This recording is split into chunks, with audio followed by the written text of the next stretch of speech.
செவிக்கு உணவில்லாத போழ்து சிறிது வயிற்றுக்கும் ஈயப்படும். திருக்குறள் எண் 412. பொருள்: அறிவு வளர்க்கும் செவிக்கு உணவு இல்லையெனில் வயிற்றுக்கும் சிறிது ஈயப்படும். அதெப்படி? பசி வந்தால் 10ம் பறந்து போகும். அப்படி இருக்க எப்படி செவிக்கு உணவாகிய அறிவைப் பெறுவது? எப்படியெனில், நமக்கு பிடித்த நிகழ்வு மற்றும் விரதத்தின் போது நம்முடைய உடல் அதற்கு ஏற்ப தயார்படுத்திக் கொள்கிறது.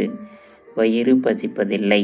நம்முடைய உடல் தன்னைத்தானே வயிற்றுப் பசியை 2ஆம் பட்சமாக்குகிறது, அறிவு பசியை முதல் பட்சமாக்குகிறது. சரி, வாய் என்று சொல்லாது வயிறு என சொல்ல காரணம் என்ன? வாய், நாக்கு உணவை சுவையாக கேட்கும்.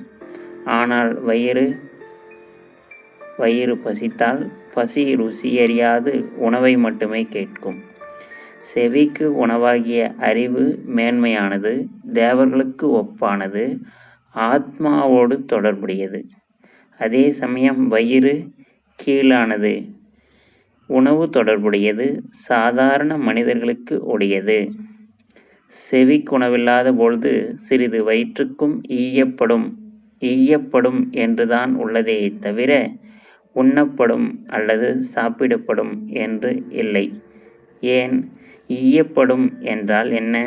இல்லாதவர்களுக்கு கொடுப்பதை ஈகை. அப்படி வயிற்றுப் பசியால் இறந்து விடுவார், இல்லாமல் போவார். சரி, உயிர் வாழட்டும் என்பதற்காக கருணையுடன் இரக்கத்தோடு உணவிடுவது, பிச்சையிடுவது ஈகை. அப்படி வயிற்றுப் பசிக்கு ஈயப்படும். அதுவும் சிறிதளவுதான் ஈய வேண்டும். அந்த சிறிதளவும் வயிற்றுக்கும் என இழிவாக கருதி. ஏனெனில் அதிகமாக உணவு உண்டால் அதனால் சோம்பல் ஏற்படும், தூக்கம் உண்டாகும். அதனால் செவிக்கு உணவாகிய அறிவை கற்பதில் சுணக்கம் ஏற்படும். எத்தனை செவி உணவு இல்லாத போது சாப்பிடணுமாம், வயிற்று பசிக்கு பிச்சை மாதிரி போடணுமாம், இழிவாக போடணுமாம், அதுவும் சிறிதளவே.